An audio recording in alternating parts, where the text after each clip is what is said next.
Bilang dating kadete at ngayon ay namumuno sa kapulisan ng rehiyon ng Cordillera, nagbigay galang at suporta si Police Brigadier General David Peredo Jr., Regional Director sa pagdiriwang ng ika-47th Philippine National Police Academy Foundation Day na ginanap kamakailan sa Camp Castañeda, Silang, Cavite.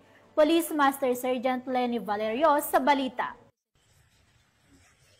Dumalo si Police Brigadier General David K. Peredo Jr., Regional Director ng Police Regional Office Cordillera Administrative Region of Procar bilang ipinagmamalaking miyembro ng PNPA tagapagpatupad Class of 1992 sa pagdiriwang ng ika-47th PNPA Foundation Day na ginanap sa Camp General Mariano M. Castañeda, Silang, Cavite nitong ika-2 ng Hunyo taong kasalukuyan.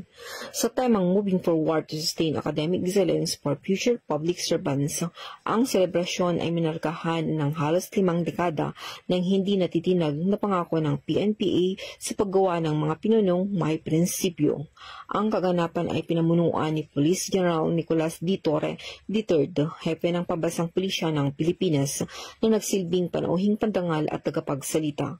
Sa kanyang mensahe ay pinuri niya ang akademya sa dedikasyon nitong ipamalas ang mga pangunahing pagpapahalaga ng integridad, disiplina at pagkamakabayan sa mga opisyal ng Philippine National Police, Bureau of Fire Protection at Bureau of Jail Management and Penology mula nang itatag ito noong 1978. Dumalo rin ang mga opisyal ng Department of Interior and Local Government, PNPA alumni mula sa iba't ibang klase, academy, faculty members, cadet corps at iba pang mga natatanging panauhin. Binigyan diin ang pagdiriwang sa pamagitan ng paggawad ng mga natatanging alumni at kadete kung saan si Police Brigadier General Peredo Jr. nakatanggap ng PNP General Emilio Aguinaldo Excellent Award. Kinilala ang karangalang ito ang kanyang patuloy na suporta at mga kontribusyon na lubos na nagpapataas sa pagsasanay at kakayahan sa edukasyon ng akademi, lalo na para sa mga maging opisyal ng pulisya.